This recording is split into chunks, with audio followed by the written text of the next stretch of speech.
Tengan todos muy buenos días.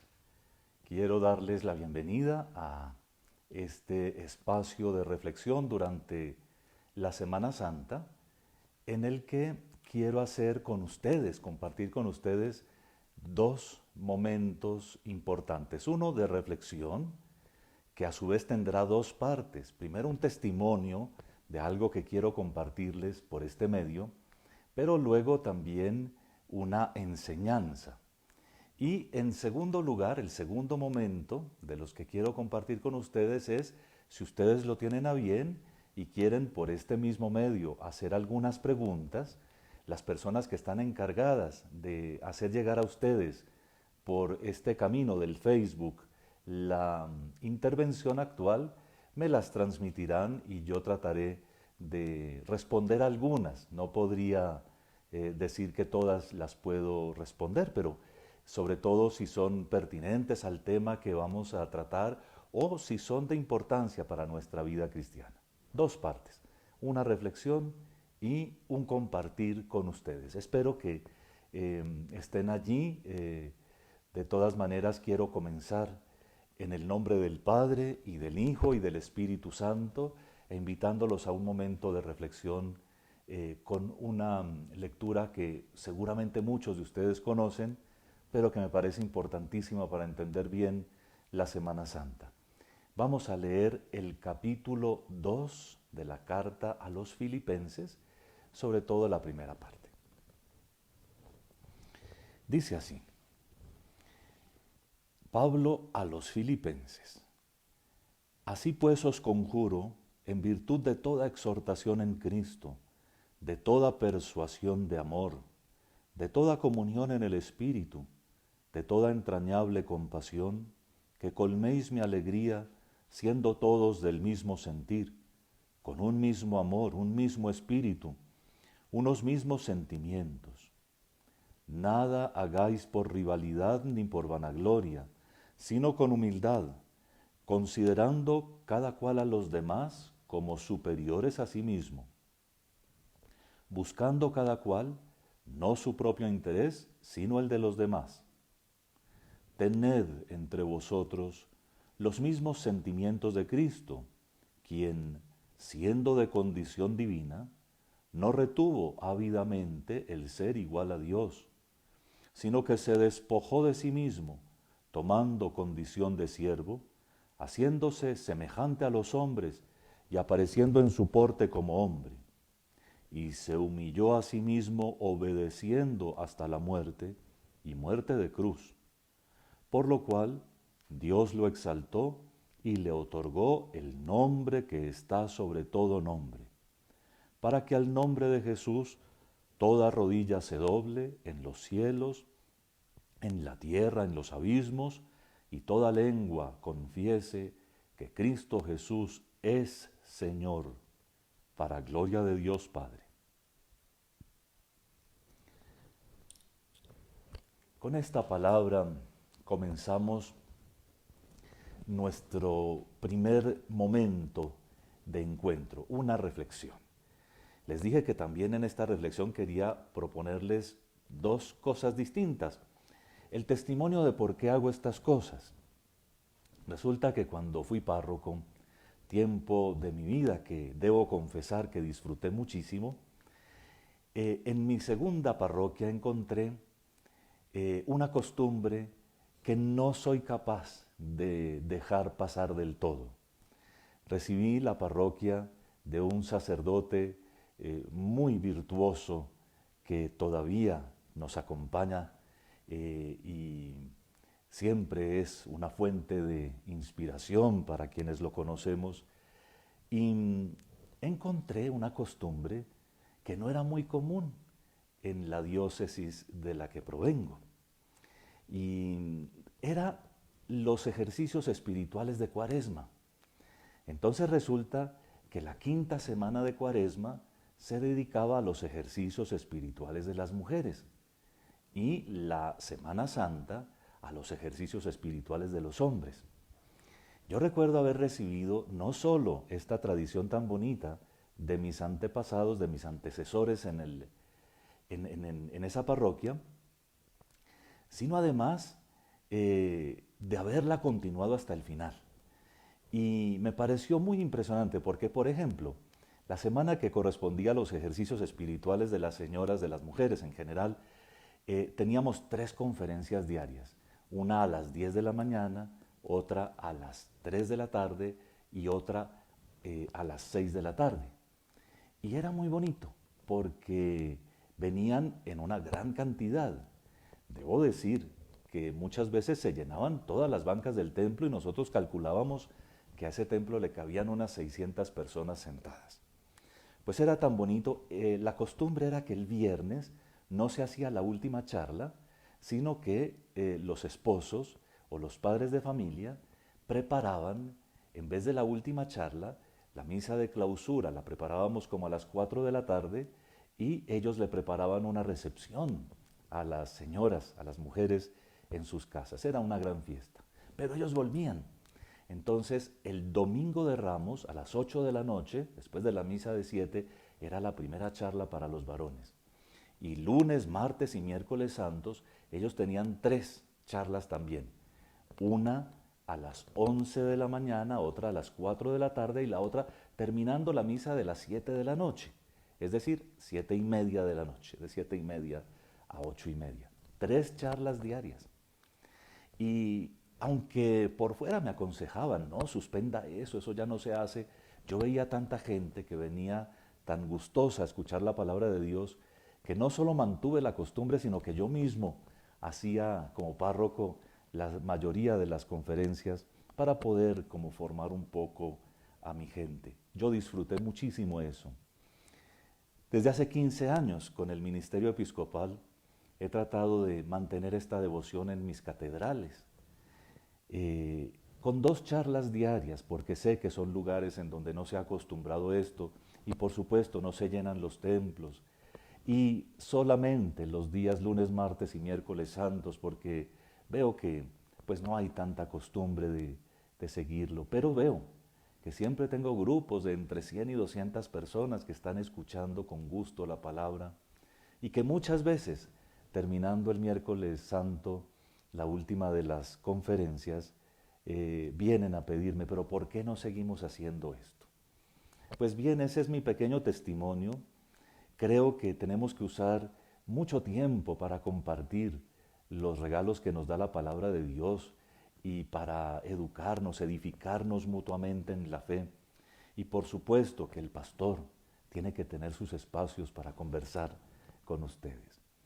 Así que con mucho gusto voy a ofrecerles este año solo 3 encuentros por este medio para no llenar demasiado las redes de nuestra presencia, pero con el ánimo de que a los que les sirva, pues les va como un regalo y como un aporte también de uno que quiere pastorear con la palabra de Dios, no con los propios recursos, que son pocos, no con ninguna otra cosa que sea humana, sino con la palabra de Dios, que es lo único que realmente nos alimenta y nos conduce hacia pastos frescos, como dice el Salmo. Con base en la lectura que hice al principio, entonces quiero comenzar nuestra enseñanza. En la carta a los Filipenses está este himno preciosísimo, a partir del versículo 6, si bien recuerdo, que nos muestra cómo el misterio pascual, el misterio de la muerte y la resurrección de nuestro Señor Jesucristo, tiene un doble movimiento, uno descendente, Él que del cielo vino a la tierra, que de hijo se hizo hombre sin dejar de ser hijo, por supuesto, y que no retuvo ávidamente, dice el texto, su condición divina, es decir, se despojó de su rango, de la gloria que le correspondía para hacerse de verdad uno como nosotros, y se sometió en todo a la naturaleza humana, incluso a la muerte. Y precisamente porque lo hizo en obediencia, parte ascendente, entonces fue exaltado, se le dio el nombre sobre todo nombre, y se le llama Señor. Señor es el título de Dios en el Antiguo Testamento. Entonces se le dio el título de Dios, de Señor, Señor. Y todo el mundo tiene que pronunciarlo y todo el mundo llegará a pronunciarlo. Eso es lo que dice la palabra. Pero siempre me cautiva mucho la introducción que hace San Pablo a este himno, que se las leí, los versículos 1 a 5, que les recuerdo ahora un poquito. Dice Pablo, lleno de expresiones afectivas, ¿no? En virtud de toda exhortación en Cristo, de toda persuasión en el amor, de toda comunión en el Espíritu, en fin. Entonces, como un ruego de su corazón, nos pide que nos amemos con un mismo amor, que tengamos un mismo sentir, que busquemos tener un solo espíritu, unos mismos sentimientos y que sean los sentimientos de Cristo Jesús, no los nuestros. Pero además, como para que nos quede clarísimo cómo es la cosa, dice esta frase, que está un par de veces en el Nuevo Testamento, dicha de distinta forma, por supuesto, pero que dice, considerad siempre superiores a los demás. Uy, estamos en un mundo en que nos acostumbran a pelear por nuestros derechos, a buscar ser más grandes, al que habla más duro, el que más puede sentar cátedra, el último que da la palabra. Y resulta que aquí nuestro Señor Jesucristo nos pide, por su siervo, por San Pablo, pero es la palabra de Dios la que nos llama a tener sus sentimientos y ese sentimiento de considerar siempre superiores a los demás. Si ustedes recuerdan lo que el Jueves Santo se conmemora con la última cena, entonces recordarán que en cada celebración grande, pues en las iglesias parroquiales, hay un acto que se puede omitir, pero que casi nunca hemos omitido, que es el del lavatorio de los pies. Es un gesto de Cristo. Y cuando nuestro Señor Jesucristo lo hizo, capítulo 13 del Evangelio de San Juan, Él se despojó de sus vestiduras, que son también un signo de dignidad en cualquier caso, pero se puso a lavarles los pies a los discípulos. Y al final, como pues ustedes recuerdan que Pedro se le puso un poco reacio, Él les dio la enseñanza. Bueno, ustedes me llaman a mí, dice el Señor, me llaman a mí el Maestro y el Señor. Y hacen bien, porque yo soy el Maestro y el Señor. Pero si el Maestro y el Señor hizo esto, también ustedes deben lavarse los pies los unos a los otros. Es decir, para que entendamos claramente, la vida cristiana comienza de abajo para arriba, no de arriba para abajo. Uno aprende a ser cristiano cuando comienza a tratar de servir de abajo para arriba, no de arriba para abajo, como Cristo, como Cristo. Y precisamente por eso es que los sentimientos de Cristo son tan importantes, que no retuvo ávidamente, que no se apegó con fuerza a su condición de Dios. ¿Quién más hubiera podido decir, es que aquí yo mando, es que yo soy el que manda aquí? No, que no retuvo ávidamente su condición divina, sino que se despojó de ella, se vació, dice el texto griego, se vació de eso para hacerse verdaderamente hombre y se humilló a sí mismo, obedeciendo hasta la muerte y una muerte de cruz. Si Dios obedece, tú y yo debemos obedecer. Miremos un poco más el conjunto. En la noche de Pascua, entre las lecturas que se ofrecen en la solemnísima vigilia pascual, está la de la creación del hombre y de la mujer y del primer pecado, el relato de lo que ocurrió. Y el primer pecado no es comerse una manzana. Si ustedes miran bien en el capítulo 3 del Génesis, el primer pecado es un pecado de desobediencia. Y por ese acto de desobediencia, luego Pablo lo va a decir sintéticamente de manera interesantísima, por ese pecado de desobediencia entró este desorden en el mundo. Y el desorden que nosotros creemos inclusive que es la parte buena del mundo. Llamamos a lo maluco bueno y a lo bueno lo llamamos maluco. Consideramos que es sabroso lo aburridor y que lo aburridor es sabroso. Decimos que invertimos el tiempo cuando lo perdemos y que perdemos el tiempo cuando estamos delante de Dios o en estas circunstancias como estamos ahora conversando. En fin, el pecado porque la desobediencia toca la voluntad profunda del hombre, subvirtió, volvió al revés las cosas que tenían que ver con nuestra propia existencia. Y alguien tenía que ponerlo en orden. Y este es Cristo, el Hijo de Dios. Para nosotros hubiera sido imposible.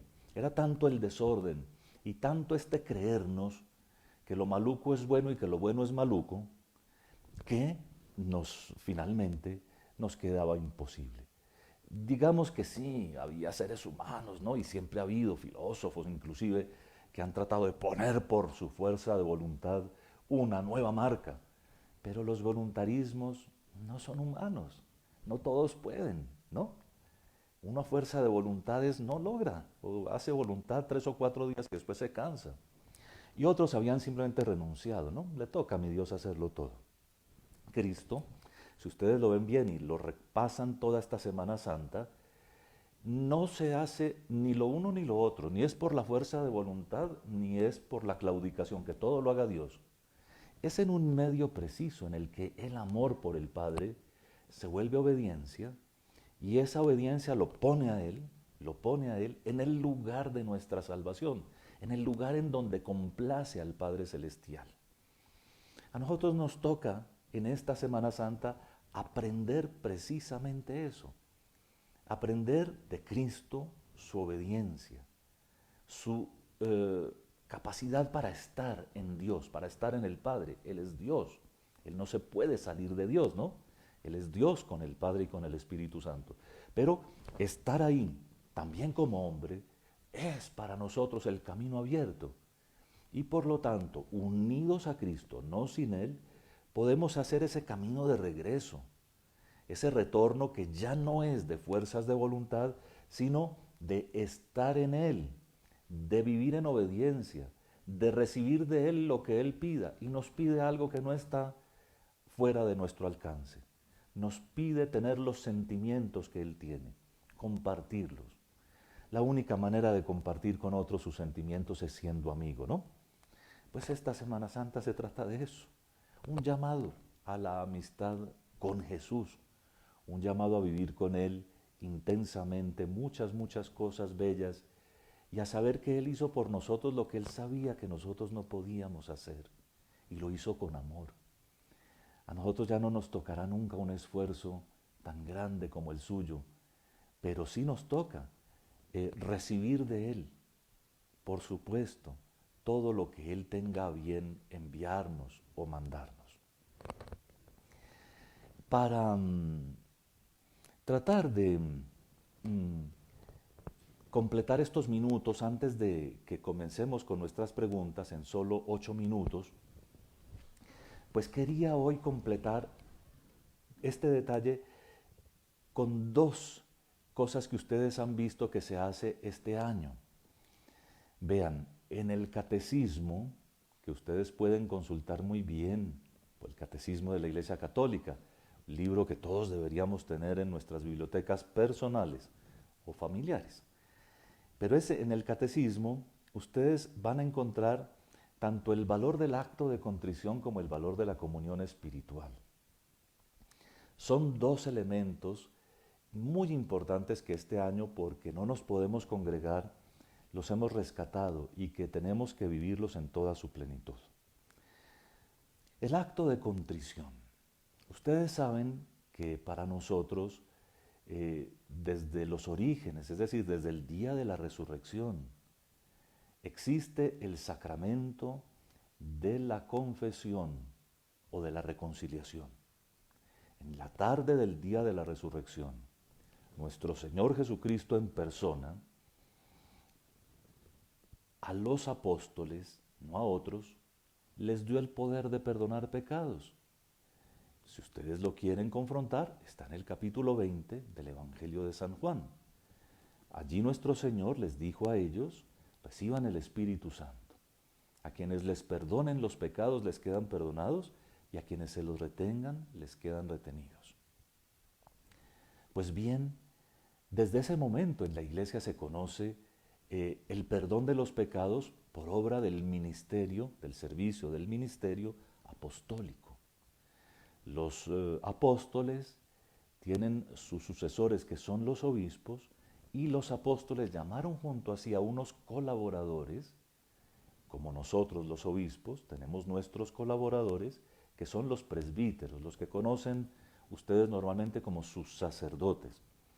Precisamente por esa condición apostólica de los sacerdotes y del obispo, por esa condición de varones apostólicos, tenemos el mandato y por la ordenación sacerdotal válida, no inventada por ahí, ¿no? Que de fulano de tal que fundó otra iglesia y que se separó y que son viejos de no sé dónde y viejos de no sé qué otra parte, sino por una ordenación válida que venga desde esos orígenes hasta hoy, pues se confiere el poder para perdonar los pecados. Ese poder no es de uno, es de Cristo. Por supuesto, ninguno de nosotros se ha arrogado el poder, es que yo perdono pecados. Pero también por eso, para todos nosotros, también para mí, es obligatorio acudir al sacramento de la confesión cuando hay pecados mortales, pecados graves. La Iglesia, en su sabiduría, ha establecido que por lo menos una vez en el año es obligatorio ir a la confesión. Pero por supuesto que ese no es el ideal. Hay que ir un poco más frecuentemente, hay que estar revisando la propia vida. Pero también prevé la Iglesia, no porque se imaginara el COVID-19, sino porque hay circunstancias que desde sus orígenes ha tenido que enfrentar. También prevé la Iglesia la posibilidad del acto de contrición perfecta con el propósito de confesar los pecados mortales lo antes posible. Entonces supongamos que en esta Semana Santa uno con toda el alma quisiera venir a confesarse pero no puede hacerlo. Y tiene de pronto conciencia inclusive de algunos pecados de los que no son pasajeros, de los pecados de esos graves contra cualquiera de los 10 mandamientos, ¿no? Y sabiendo eso, sabe que necesita la confesión, pues atención.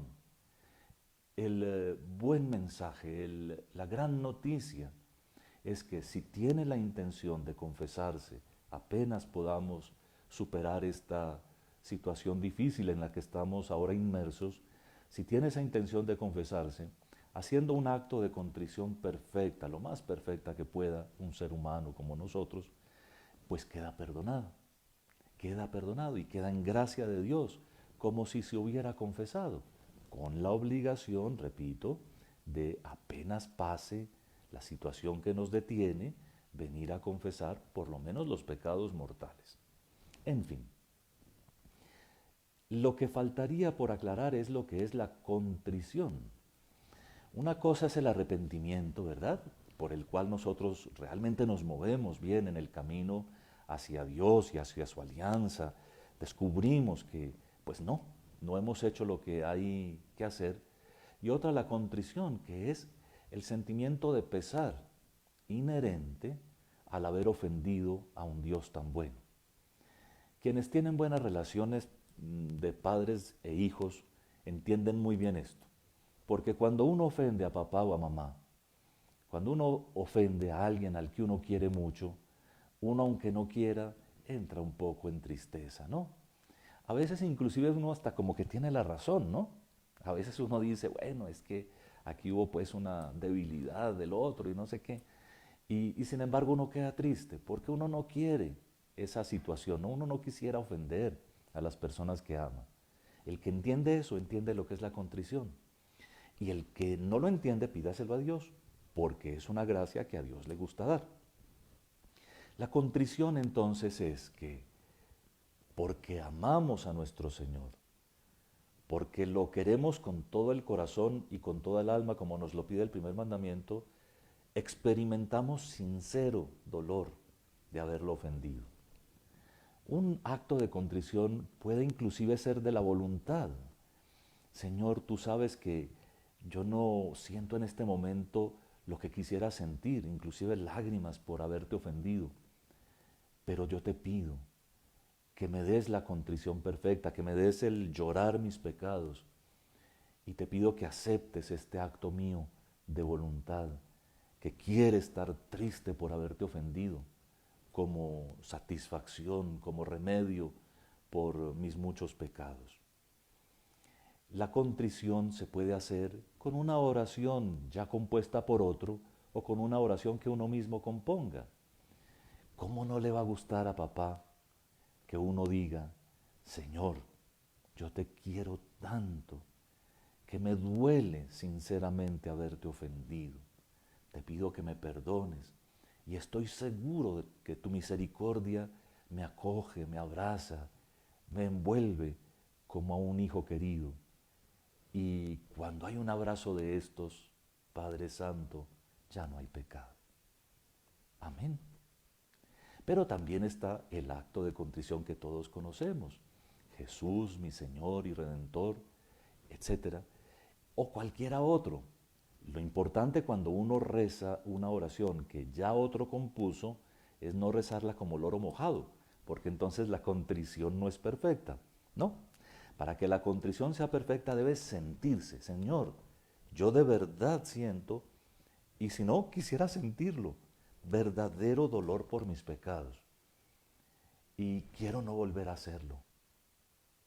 Y te pido el favor de ayudarme en este camino de conversión, porque te amo, porque no quiero para nada disgustarte, lastimarte, ofender más, ser más causa de las bofetadas, de los insultos, de los dolores de nuestro Señor Jesucristo. En fin, esta semana mirando al crucificado seguramente entenderemos muy bien lo que es la contrición. Mañana, con un poco de ayuda, trataré entonces de explicarles lo que es la comunión espiritual. Por hoy, nuestra enseñanza sobre los sentimientos de Cristo, que no se les olvide, en toda la Semana Santa vamos a estarlos buscando, vamos a estar entendiendo qué fue lo que hizo nuestro Señor por nosotros, para nosotros también llenarnos como del sentimiento y yo qué puedo hacer por Él, ¿no? Pero la pequeña enseñanza adicional hoy sobre la contrición o el acto de contrición como remedio para los pecados y perfectamente establecido en el catecismo de la Iglesia Católica, en el catecismo que hemos heredado tradicionalmente en la Iglesia.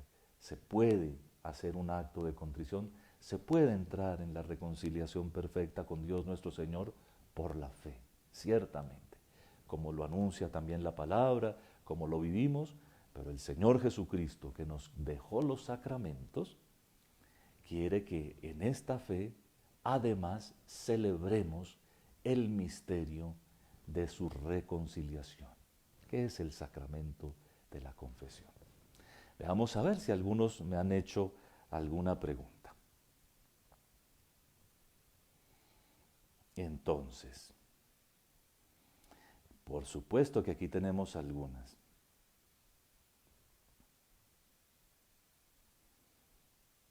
Me preguntan sobre los ejercicios espirituales para los días de Semana Santa. Muy bien. Entonces, agradezco mucho a la persona, a Betty Bernal, que nos hace la pregunta y por supuesto, a ver, se llaman ejercicios espirituales a todos aquellos ejercicios que son propios, digamos, del alma, así como uno, por ejemplo, para no entiesarse en los dedos, tiene que hacer ejercicios cuando uno tiene cierta edad, así como uno hace flexiones de piernas o ciertos estiramientos cuando tiene que prepararse para cualquier actividad física, o se hacen ejercicios físicos con distintos objetivos, o para rebajar de peso, o para mejorar la agilidad, o para adquirir fuerza, no sé. De la misma manera hay ejercicios del alma.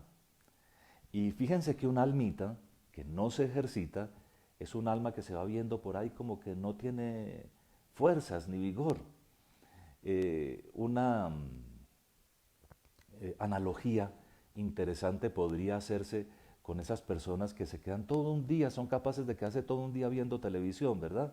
O mirando cosas en el celular, todo el día.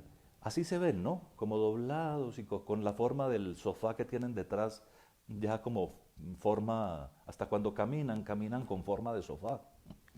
Eso que uno ve tan chistoso por las calles, que la gente vive como, sí, eso pasa con el alma. A veces el alma coge forma de televisión o coge forma de nada porque no se ejercita. Y hay algunos que dicen, es que yo no siento nada cuando voy a la oración. Pues no siente nada por lo mismo que otro usa la máquina caminadora para colgar ropa.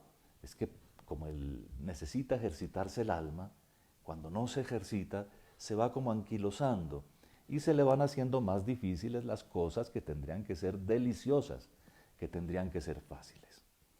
Los ejercicios espirituales en la Semana Santa deberían dejarnos claramente el alma tan bien ejercitada que después de Semana Santa no hubiera que rogarnos. De hecho, toda la Cuaresma es como un gran ejercicio espiritual. ¿Recuerdan los viernes? Que se hace penitencia suspendiendo la carne, pero no se reemplaza por cosas mejores que la carne, sino que se deja el hueco en el plato y el valor de eso que no consumimos se le da a los pobres. Pues bien, ahí hay varios ejercicios espirituales. También recuerden que en Cuaresma uno hace más silencio, oye menos música, se pone menos fiestero y todo ese tiempo se destina un poco más a la oración. Terminando la Semana Santa, debería quedar nuestra almita tan bien ejercitada que después en Pascua ya nadie tuviera que decirnos, bueno, lo primero por la mañana no es ver el celular, lo primero por la mañana es una oración a Dios, preferiblemente de acción de gracias. A algunos les gusta inclusive saludar por la mañana al buen Dios, que ha estado toda la noche en vela por nosotros. Pero las palabras se pueden ajustar a esa realidad. Señor, me levanto en ti, así como me acosté en ti. Y te doy las gracias. Y aquí estamos para comenzar un nuevo día. Y me voy a arreglar rápidamente pensando en Dios y en sus maravillas. Pero no pensando en el último corresponsal que me escribió algún mensaje, no sé, de WhatsApp o de cualquier cosa de esas que vemos ahora en los celulares. A uno que queda bien ejercitado esta semana, no hay que rogarle la semana entrante para que haga su rosario diario, ¿verdad? A uno que queda bien ejercitado esta semana, no hay que rogarle para que trate de, aunque no haya estas conferencias, de leer algún pedacito de la Biblia todos los días o de escucharla siguiendo una de las misas que se transmiten, en fin, preferiblemente del propio párroco, y tratar así de hacer las cosas de la mejor manera posible. Esos son los ejercicios espirituales. Por supuesto que hay muchos ejercicios espirituales. Yo les mencioné algunas formas de devoción, ¿no? El rosario, la meditación de la palabra de Dios, pero todo, también la Eucaristía, también la confesión, también las obras de caridad, también las penitencias corporales, son ejercicios de tipo espiritual. Un alma bien trabajadita debe cumplir todos los días de su vida, todos los días de su vida, con algunos ejercicios. Bueno, y agradezco también a Hermencia Vargas que nos hace otra pregunta. La pregunta de Hermencia dice, ¿cómo puede un cristiano tener los mismos sentimientos de Cristo? Vean qué pregunta tan bonita. Esta se resuelve de manera muy fácil, pero qué pena. No es por fácil, pero tienen que aprendérselo. ¿Cómo se tienen los mismos sentimientos de Cristo? En la carta a los Corintios, en la primera carta a los Corintios, San Pablo dice que Dios nos creó a nosotros no alma y cuerpo, sino espíritu, alma y cuerpo. Fíjense, en la Biblia no somos dos cosas, sino tres, espíritu, alma y cuerpo. El espíritu es como un vaso en el que Dios derrama su propio espíritu. Y entonces en la carta a los Corintios dice que para tener los sentimientos de Cristo tenemos que dejar que el Espíritu los ponga allí. El Espíritu Santo tiene como un espacio en nuestro ser, un espacio, Dios nos creó capaces de recibirlo a Él. Eso es la belleza del ser humano. Y cuando recibimos el Espíritu Santo, entonces comenzamos a tener los sentimientos de Cristo. El cómo es clarísimo, me parece a mí, porque no es a la fuerza, ¿no? Como decíamos ahora, es dejando que Dios haga en nosotros lo que tiene que hacer. Y lo hace normalmente por el camino de la obediencia. Cada uno en el puesto que Dios le ha asignado en la vida. Hacerlo todo con perfección. Orar todos los días.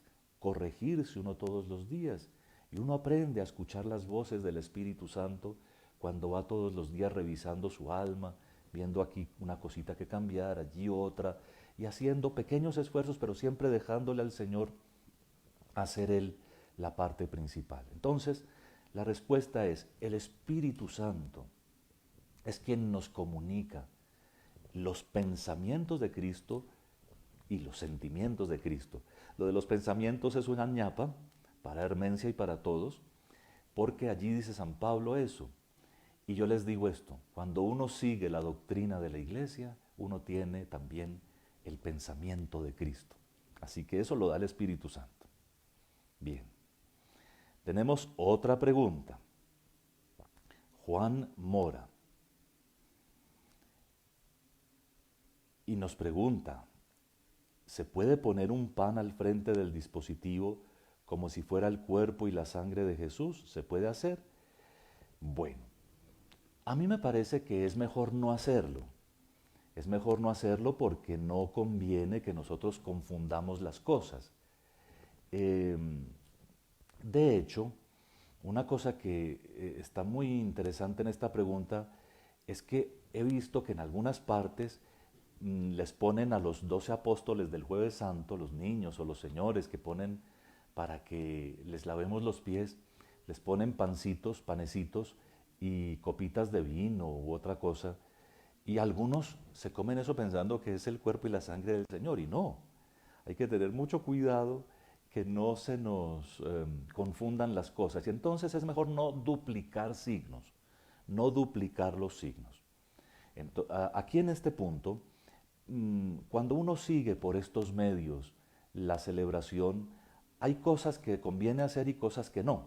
Por ejemplo, hay un documento que publicó la Santa Sede con ocasión ahorita del coronavirus y que dice que los que sigan la Eucaristía por estos medios es preferible que la sigan en vivo. De hecho, para ganar indulgencias tiene que ser en vivo.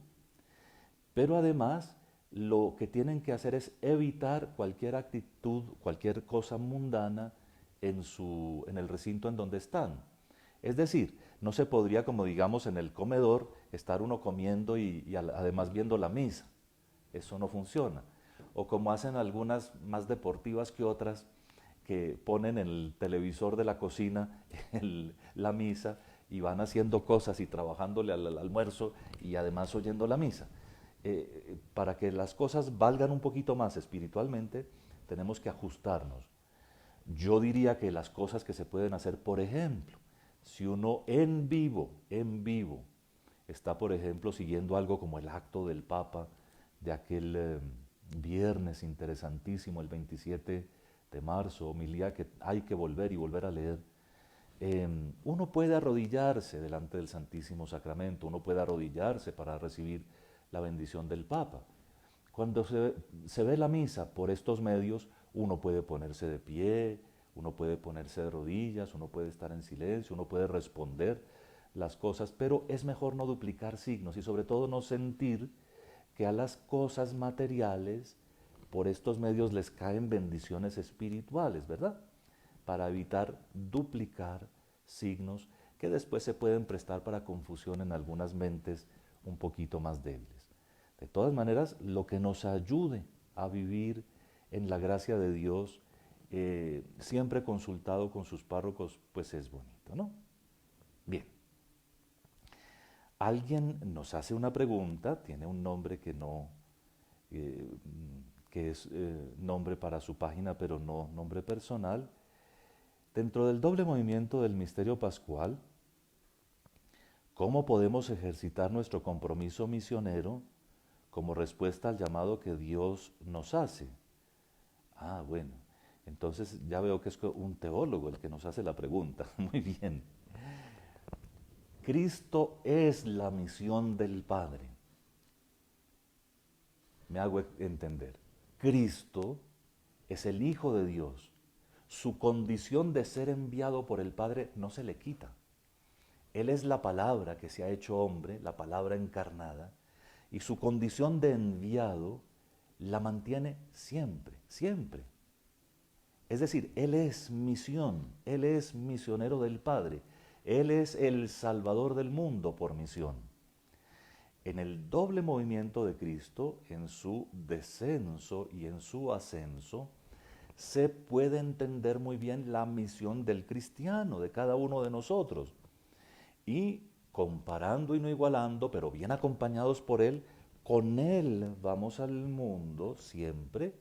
Un buen cristiano, aunque esté en un convento contemplativo, es decir, que no sale, siempre se deja llevar por Cristo al mundo, pero igual se deja traer desde el mundo por Cristo hasta el Padre. Y el doble movimiento del descenso de Cristo hasta la muerte y una muerte de cruz, de su sepultura, y luego su resurrección gloriosa y su exaltación a la derecha del Padre, nos hacen a nosotros vivir en esa ida al mundo que es propia de todos nosotros y retorno con la conciencia de que nunca nos apartamos de Cristo. Vean, por ejemplo, cuando uno tiene la dicha de visitar el Santísimo Sacramento todos los días, ¿cómo retirarse uno de allí? Si es Jesús, corporalmente, ¿verdad? Y sin embargo, ¿cómo no retirarse si es Él el que nos manda? Por ejemplo, yo estoy aquí con ustedes en este momento, habiendo hecho mi oración esta mañana, y con todo el cariño del mundo sé que Jesús está conmigo y sé que voy a volver donde Él, pero que no nos separamos, en ese movimiento no nos separamos, así como Jesús en su camino hacia la humanidad y en su retorno no se separa nunca del Padre. Gracias por esa pregunta, hay que volverla a meditar también. Bien, seguimos. José Daniel Cañón nos pregunta, ¿las procesiones de Semana Santa se pueden trasladar para fecha posterior antes del fin del año? Entonces yo le diría que hay unas que no valdría la pena aplazar y otras que bien podrían trasladarse. A ver, si en su parroquia acostumbran tener procesiones lunes, martes y miércoles santos, como hacía yo cuando era párroco, que sacábamos un paso distinto todos los días con una representación del Evangelio del día, esas no hay que repetirlas, ¿verdad? El Jueves Santo, por tradición, se tiene una procesión que en algunos lugares llaman el prendimiento, ¿no? Cuando tomaron preso a nuestro Señor Jesucristo, y en otras partes hacen algunas procesiones con cierto sentido de oración, de camino hacia el sepulcro, del camino hacia el monumento, en fin.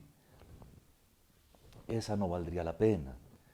Pero el Vía Crucis, que es un acto devocional de la tradición cristiana más pura, pues ese me parece a mí que lo tenemos que hacer, lo tenemos que hacer juntos. Y ya el Papa propuso desde Roma que con ocasión de la antigua fiesta de la exaltación de la Santa Cruz, en septiembre, el 15 de septiembre, el 14 de septiembre, se tenga el Via Crucis en muchas partes del mundo. Aquí nosotros les contaremos un poco si lo hacemos para mayo, si ya se superó la emergencia, o lo hacemos en septiembre, pero no nos va a faltar. Las procesiones que se acostumbran a la Virgen, el viernes por la noche, el Santo Sepulcro, pues tal vez no vale la pena reeditarla. Este año lo haremos, digamos, en nuestras casas, guardando un poco más de silencio ese Viernes Santo. Me parece, por ejemplo, que es un desorden para con el amor de Dios pasarse uno el Viernes Santo viendo películas. ¿Qué tal de ladrones y bandidos o de aventuras o cosas por el estilo? El Viernes Santo es un día que ha perdido mucha solemnidad, desde que los promotores de los medios de comunicación ya no son católicos, ya no son cristianos, ¿verdad? Entonces se volvieron días de descanso y con esa proliferación de programas recreativos y de vacaciones, de Semana Santa, la gente que no tiene fe se ha tomado las cosas como para imponerle al resto una manera de vivir mundana. Pero bueno, para ustedes el Viernes Santo, en vez de la procesión del Santo Sepulcro, hay que acompañar, ¿no? Hay que acompañar con oración, ojalá con la lectura de la pasión del Señor, lentamente, ese momento. Y lo que les iba a decir, el Sábado Santo, las procesiones de la Virgen, como en nuestra cultura las tenemos todos los años, pues es así. Tal vez vale la pena mantenerlas. Bien. ¿Desde cuándo la Iglesia establece los retiros espirituales y con qué fin se hacen? Bien, eh, los retiros espirituales son una costumbre tan antigua como la necesidad del ser humano de encontrarse a solas con Dios. Retiro quiere decir eso. Dentro de un retiro, dentro del apartarse uno de la vida de todos los días, pues se hacen muchos ejercicios espirituales. Antes de Cristo ya había la costumbre de buscar los desiertos y los lugares solitarios para uno ponerse en oración un tiempo y purificarse, reconciliarse uno, a veces como dice la gente hoy en día, con uno mismo, en fin. Pero después de Cristo, con la plenitud de la revelación que solo Él nos garantiza, pues se han vuelto una necesidad del ser humano. De hecho, una de las primeras formas de vida religiosa estable en el mundo después de la Pascua del Señor fue la de los que se retiraron al desierto a vivir siempre en oración, a estar meditando el Evangelio.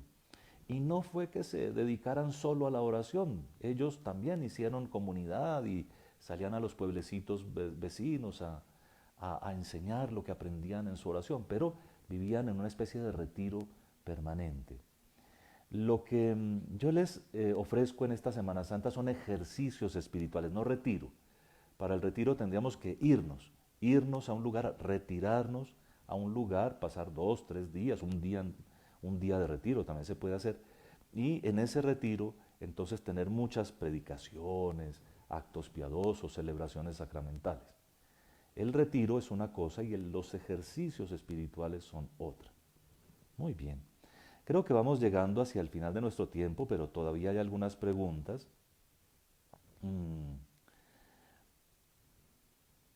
Pregunta Betty Bernal si la hostia es verdaderamente el cuerpo, sangre, alma y divinidad de nuestro Señor Jesucristo después de la elevación. Gracias. Estas son preguntas de catecismo que siempre vale la pena repetir para reflexionar. Solo el sacerdote válidamente ordenado, es decir, ordenado por un obispo católico y en comunión con el Papa Francisco. Solo un obispo católico puede ordenar un sacerdote y solo un sacerdote válidamente ordenado puede confeccionar la Santísima Eucaristía. Para la presencia real del Señor se requiere que ustedes mismos aporten el pan y el vino que se va a usar. Esa es como su colaboración. Eso lo hacen ustedes con esas ofrendas que generosamente depositan los domingos en los templos, ¿verdad? Y el pan y el vino que ustedes aportan, las hostias y el vino, son las que se traen al altar. Lo primero que se hace cuando se ponen en el altar, si ustedes recuerdan bien, es una gran acción de gracias. Levantemos el corazón, lo tenemos, demos gracias al Señor, eso es justo y necesario, realmente es justo y necesario darte gracias. Eucaristía es una palabra griega que traduce acción de gracias. Ahí comienza la Eucaristía. Por eso, si ustedes son detallistas, ese es el momento en que el obispo se quita el solideo, el gorrito morado, porque delante de Dios se descubre, ¿verdad? Entonces ahí comienza una presencia especial del Señor, todavía no en las especies eucarísticas. Después del santo viene un gesto que es cuando ustedes se ponen de rodillas, no antes, que es la epíclesis. El sacerdote impone las manos serenamente sobre las hostias y el vino, sobre el pan y el vino, y ese es un gesto de transmisión del Espíritu Santo. Por eso no cualquiera lo haga, ni aunque se vista como nosotros, porque cualquiera se puede vestir de cura. El problema es que sea válidamente ordenado, si no eso no tiene ninguna eficacia. Hace así, pronuncia una oración y luego viene lo que se llama el relato de la institución de la Eucaristía.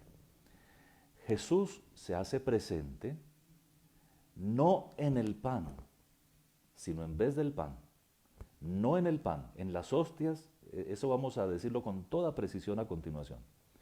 Cuando el sacerdote tomando el pan dice, tomad y comed, esto es mi cuerpo, el pan deja de ser pan, aunque la apariencia sea la misma, aunque el sabor, la forma, la textura sean la misma.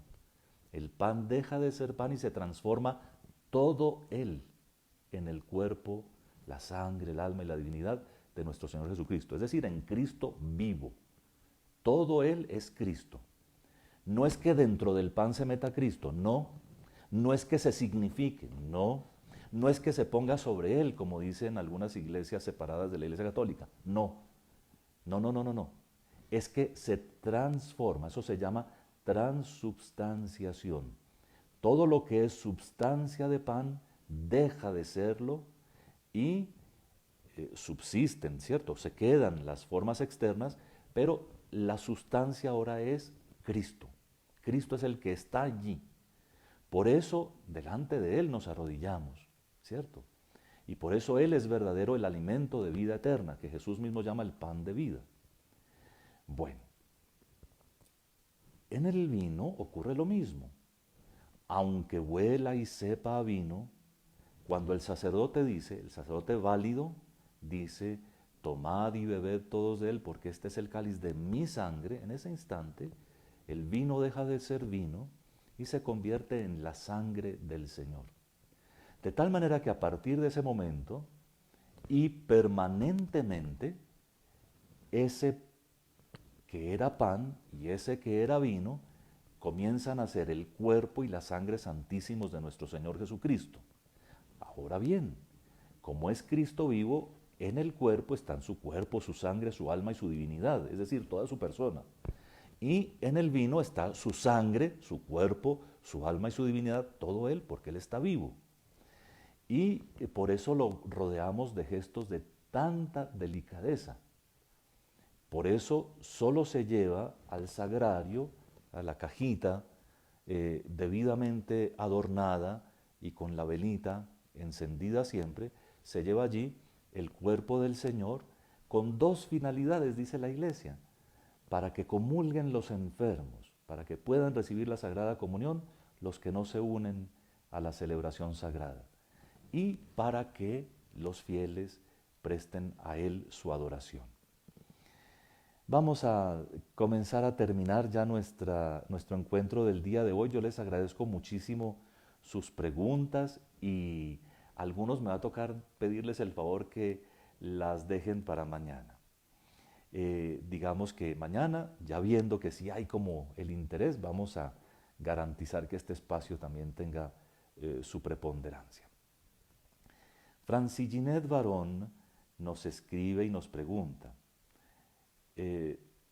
buenos días, ¿cómo hago para renunciar a mi forma de vivir y que sea Cristo quien viva en mí? Eso se llama conversión, ¿verdad? Eso nos toca a todos nosotros, no solo a usted. A cada uno de nosotros le corresponde renunciar a formas anticuadas de vivir. A veces todo no se ha convertido todavía, de hecho todo no se ha convertido todavía, todo en mí. Y esas dimensiones de mi vida que todavía necesitan conversión hay que llevarlas al camino de Jesús. ¿Cómo lo hago? celebrando los sacramentos de la fe.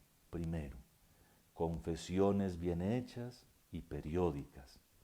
La comunión, ojalá frecuentísima. En estos días que tenemos la abstinencia de los sacramentos, entonces, por los caminos que estamos explicando, por supuesto, actos de contrición perfecta con el propósito de confesarnos, actos de entrega total al Señor, internos de mucha fe, y siempre con la idea, voy a llevar esto a una buena confesión, y así el Señor es el que desata los procesos posteriormente. Para que Cristo viva en mí, tengo que volver a esa pregunta que contesté también con tanto cariño, a dejar que el Espíritu Santo llene mi ser, llene mi vida. En una de estos encuentros les hablaré un poquito de la acción del Espíritu Santo, entonces no lo anticipo, pero le dejo pendiente esa partecita. Pero es el Señor el que poco a poco me va haciendo tener sus propios sentimientos. A veces no nos damos cuenta de esto. Nos volveríamos tremendamente orgullosos, ¿verdad? Somos especialistas en orgullos. Entonces el Señor nos deja que sigamos batallando un poco con nosotros mismos, con nuestras debilidades y carencias, pero podemos medio entender cuando se está obrando la transformación, porque el Señor mismo nos permite tener más paz con los que antes eran lejanos o enemigos, más dulzura con las personas que nos rodean, más paciencia con nosotros mismos y con los demás, y eso es señal de que el Señor está actuando. Me mandaron todavía la última pregunta, ya pido que no me manden más, porque ya llegamos al límite del tiempo. Les agradezco con toda el alma que hayan estado allí pendientes y yo con mucho gusto lo voy a seguir haciendo. Y me pregunta Mauro si se puede fortalecer la oración de la liturgia de las horas en una crisis como esta y de qué manera introducir a los fieles en esta bella oración como lo aconseja el Vaticano II. La respuesta es que por supuesto que sí, claro que esta es una de las cosas más bellas que podríamos todos hacer. En los horarios que yo les pasé por este medio, ustedes verán que de acuerdo a lo que recomienda la Santa Madre Iglesia, el viernes y el sábado santo los he invitado a rezar conmigo una partecita de la que se llama Liturgia de las Horas, el oficio de lecturas. En esos 2 días la Iglesia recomienda que todos nos unamos por lo que es un ejercicio meditativo, que todos nos unamos en el rezo de el llamado oficio de lectura. Pues ahí veremos un poquito la práctica, pero lo que me parece muy bonito y muy interesante en la pregunta es que me obliga a contarles a todos los que no lo conocen aún, que la Iglesia, además de tener la liturgia de la misa, es decir, la celebración, liturgia quiere decir celebración del pueblo, además de tener la celebración popular, la celebración de la Eucaristía, que es liturgia, o de la confesión, los sacramentos, tiene para todos nosotros la celebración de las horas, liturgia de las horas, que consiste con los salmos, que son compuestos por Dios, ustedes lo saben, toda la Biblia es inspirada por Dios mismo. Con los salmos nosotros nos unimos 5 veces al día en alabanza. Son formas breves, muy breves de hecho, de encontrarnos a mañana, a media mañana, por la tarde, por la noche, y el oficio de lectura 5 veces con un salmo, 2 o 3 salmitos, y entregarle a Dios las palabras que Él nos ha entregado a nosotros. Eso lo hacían los apóstoles, eso se hacía también un poco antes de la llegada del cristianismo, los salmos son del Antiguo Testamento, en fin. A todos ustedes muchas gracias por esas preguntas tan bonitas, por su compañía. Espero que este encuentro de hoy, que nos deja listos para buscar durante toda la semana los sentimientos de Cristo para copiarlos, pues nos ayude a vivir muy bien todas las cosas. Mm, Les pido perdón de no ponerme de pie para no perturbar ahora la transmisión que estamos haciendo, pero no quisiera terminar sin un pensamiento dirigido a la Santísima Virgen, invitándolos a ustedes a orar y a decir conmigo con todo cariño, tomado de la Biblia, la salutación del ángel: Dios te salve María, llena eres de gracia, el Señor es contigo, bendita tú eres entre todas las mujeres, y bendito es el fruto de tu vientre Jesús. Santa María, Madre de Dios, ruega por nosotros pecadores, ahora y en la hora de nuestra muerte. Amén. Gloria al Padre, y al Hijo, y al Espíritu Santo, como era en el principio, ahora y siempre, por los siglos de los siglos. Amén. Los espero esta tarde, si quieren acompañarme, al rezo del Santo Rosario a las 3 en punto y la Santa Misa a las 5 de la tarde. En todo caso, mañana nos vemos a las 10:30 y que el Señor los bendiga en el nombre del Padre, y del Hijo, y del Espíritu Santo. Amén.